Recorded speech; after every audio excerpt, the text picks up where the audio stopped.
പിതാവിൻ്റെയും പുത്രൻ്റെയും പരിശുദ്ധരുവിയുടെയും നാമത്തിൽ ആമേൻ. വീണ്ടും വചനവുമായി വരുവാൻ സാധിക്കുന്നതിന് കർത്താവിന് നന്ദി പറയുന്നു.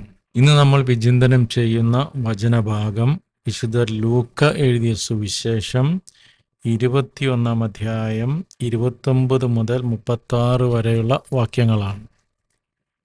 ഇവിടെ കർത്താവ് യാതൊരു വളച്ചുകെട്ടുമില്ലാതെ കാര്യങ്ങൾ വളരെ ഡയറക്റ്റായിട്ട് പറയുകയാണ്. ആകാശവും ഭൂമിയും കടന്നു പോകും, എന്നാൽ എൻ്റെ വാക്കുകൾ കടന്നു പോവുകയില്ല.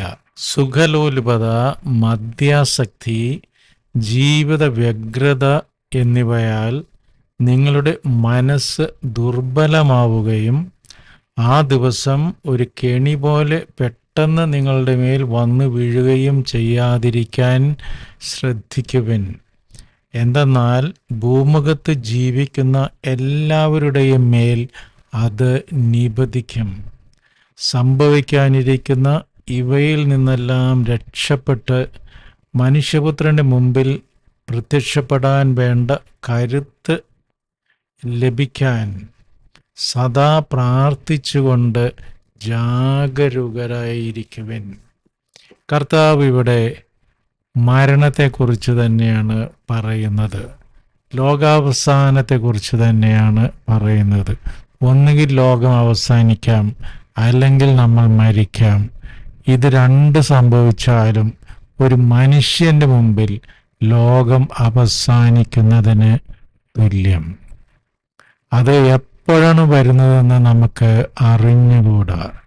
എല്ലാ മനുഷ്യരും ഫേസ് ചെയ്യേണ്ട ഒരു യാഥാർത്ഥ്യമാണ് അത്.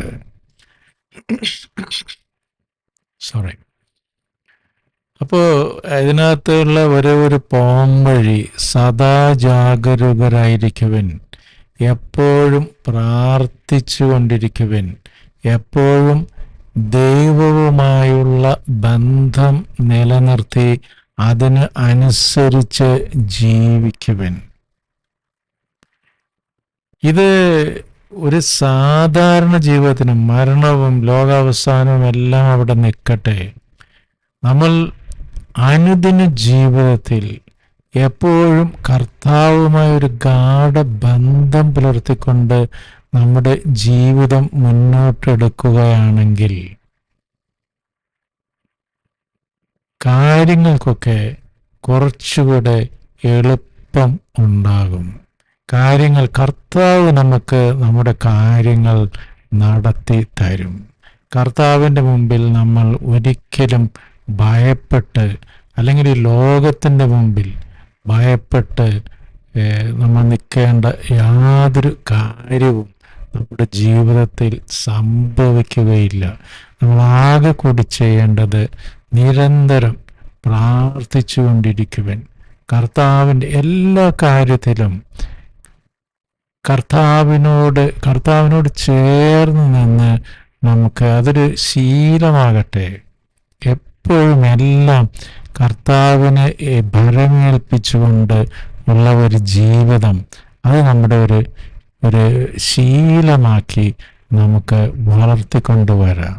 പള്ളിയിൽ പോകുമ്പോൾ മാത്രം ഒരു പ്രാർത്ഥന, വീട്ടിൽ കുടുംബ പ്രാർത്ഥന എത്തിക്കുമ്പോൾ മാത്രം ഒരു പ്രാർത്ഥന, അതിൽ നിന്ന് വിട്ടകന്ന് കാലത്ത് എണീക്കുമ്പോൾ മുതൽ വൈകുന്നേരം ഉറങ്ങാൻ പോകുന്നത് വരെയുള്ള കാര്യങ്ങൾ എപ്പോഴും ദൈവത്തോട് ചേർന്ന് നിന്ന് ചെയ്യുവാനുള്ള ഒരു കൃപയ്ക്കായി നമുക്ക് സർവേശ്വരനോട് പ്രാർത്ഥിക്കാം. വലിയ വലിയ കാര്യങ്ങളുടെ കാര്യമൊന്നുമല്ല പറഞ്ഞു, എല്ലാ കാര്യങ്ങളും ദൈവവുമായി ഒന്ന് അഭിപ്രായം ആരാഞ്ഞ്, അല്ലെങ്കിൽ ദൈവത്തിൻ്റെ ഒരു സഹായം അഭ്യർത്ഥിച്ചുകൊണ്ട് നമ്മൾ ചെയ്താൽ അത് ഫല പ്രാപിക്കും. ഇത് ചെറിയ ചെറിയ കാര്യങ്ങൾക്ക് പോലും നമ്മളൊരു യാത്ര പുറപ്പെടുന്നു, പലപ്പോഴും എനിക്കുണ്ടാവില്ല, ഒരു യാത്ര പുറപ്പെടുന്നു, കർത്താവ് ഇന്ന സമയത്ത് അവിടെ എത്തേണ്ടതാണ്. അപ്പോൾ നല്ല തിരക്കുള്ള റോഡുകളാണെങ്കിലും നമ്മുടെ വണ്ടിക്ക് പ്രതിബന്ധങ്ങളൊന്നും ഉണ്ടാവുകയില്ല. അതുപോലെ എത്ര തിരക്കുള്ള പാർക്കിംഗ് സ്ലോട്ടിൽ ചെന്ന് കഴിഞ്ഞാലും നമ്മുടെ വണ്ടി അങ്ങോട്ട് ചെല്ലുന്ന സമയത്ത് ഒരു സ്ലോട്ട് നമുക്കായി ഒഴിയും. നമ്മൾ ഒരിക്കലും വെയിറ്റ് ചെയ്യേണ്ടി വരികയില്ല. ഇന്ന് കാലത്ത് ഉണ്ടായ ഒരു സംഭവം, വളരെ കാലത്തിന് ശേഷം, വളരെ കാലം ശ്രമിച്ചിട്ടാണ് ഒരു മീറ്റിംഗ് ഫിക്സ് ചെയ്യാനായിട്ട് സാധിച്ചത്. അപ്പം അതിനെ കുറച്ച് ദൂരം യാത്ര ചെയ്യണം. മീറ്റിംഗ് ഡേറ്റും എല്ലാം ഫൈനലൈസ് ചെയ്തു. ട്രെയിൻ ടിക്കറ്റ് ഇല്ല. തത്കാൽ നോക്കി, അതും ഇതുമൊക്കെ നോക്കി ആകെ ടെൻഷൻ. അപ്പോൾ കർത്താവിനോട് പറയുന്നുണ്ട്, ഇതൊക്കെ ഒന്ന് നടത്തി തരണം.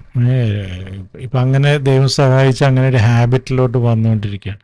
നടത്തി തരണം. ട്രെയിൻ ടിക്കറ്റ് ഇല്ല. അപ്പം എനിക്ക് തോന്നി ഇനി അവരെ വിളിച്ചിട്ട് റീഷെഡ്യൂൾ ചെയ്യിപ്പിച്ചാലോ, അവിടെ ഇരിക്കുമോ, ഇനി തത്കാലിൽ കിട്ടിയാലോ. പെട്ടെന്ന് ഈ ക്ലയൻറ്റ് വിളിച്ചിട്ട് പറയാണ്, ഞങ്ങൾക്ക് നേരത്തെ പറഞ്ഞ ദിവസം നിങ്ങളെ കാണുവാനായിട്ട് ബുദ്ധിമുട്ടുണ്ട്. പെട്ടെന്ന് വേറൊരു അർജൻറ്റായിട്ടുള്ള ചെയർമാൻ ഒരു മീറ്റിംഗ് വിളിച്ചിരിക്കുന്നു. ഞങ്ങൾക്ക് അത് അറ്റൻഡ് ചെയ്യണം. അതുകൊണ്ട് ആ ദിവസം നിങ്ങളെ കാണാൻ സാധിക്കുകയില്ല. അടുത്ത ആഴ്ച നിങ്ങൾക്ക് ഇഷ്ടമുള്ള സമയത്ത് വന്നുകൊള്ളുക, നമുക്ക് മീറ്റ് ചെയ്യാം. അപ്പോൾ ട്രെയിനിൻ്റെ ടിക്കറ്റൊക്കെ കിട്ടി, ബുക്ക് ചെയ്തു, എല്ലാം കംഫർട്ടബിളായി. അപ്പോൾ കർത്താവിൻ്റെ പ്രവൃത്തികൾ. അപ്പോൾ നിരന്തരം പ്രാർത്ഥിക്കുക, നിരന്തരം കർത്താവിൽ ആശ്രയിക്കുക, ചെറിയ ചെറിയ കാര്യങ്ങൾക്ക് പോലും. അപ്പോൾ അത് നമ്മുടെ ഒരു ജീവിതചര്യയായി മാറും. എപ്പോഴും കർത്താവുമായി ചേർന്ന് നിന്നുകൊണ്ട് ഒരു ജീവിതം. ലോകം അവസാനിച്ചാലും നമ്മളത് യേശുവയില്ല. കാരണം we are always in the presence of Lord Jesus Christ. പരിശുദ്ധാരൂപിയാൽ നിറഞ്ഞവരായി അയോഗ്യതയോടെ ക്രിസ്തുവിനോട് ചേർന്ന് ജീവിക്കുവാനുള്ള കൃപയ്ക്കായി നമുക്ക് സർവേശ്വരനോട് പ്രാർത്ഥിക്കാം. അതുപോലെ തന്നെ കാലത്ത് ഉണരുന്നത് മുതൽ രാത്രിയിൽ ഉറങ്ങുന്നത് വരെ ചെയ്യുന്ന എല്ലാ കാര്യങ്ങളും കർത്താവിനെ നമുക്ക് ഏൽപ്പിക്കാം. എല്ലാ കാര്യങ്ങളും ചെയ്യുന്നതിന് മുമ്പ്, കർത്താവെ, ഞാൻ മുന്നോട്ട് പോവുകയാണ്, അങ്ങനെ നയിക്കണമേ എന്ന ഒരു ചെറിയ തോന്നൽ അല്ലെങ്കിൽ ഒരു ചെറിയ പ്രാർത്ഥന നമുക്ക് ശീലമാക്കാം. അവൻ നമ്മുടെ കൈപിടിച്ച് നടത്തും. നമുക്ക് ഭയമില്ലാതെ ധീരതയോടെ സന്തോഷത്തോടെ സമാധാനത്തോടെ ജീവിക്കുവാനുള്ള വഴി അവൻ നമുക്ക് കാണിച്ച് തരും. ഈ ഒരു തുറവിയിലേക്ക് കർത്താവ് നമ്മളെ വിളിക്കുന്നു. ദൈവം നമ്മെല്ലാവരെയും സമൃദ്ധമായി അനുഗ്രഹിക്കട്ടെ. നിങ്ങളും എനിക്ക് വേണ്ടി പ്രത്യേകം പ്രാർത്ഥിക്കുമല്ലോ. God bless.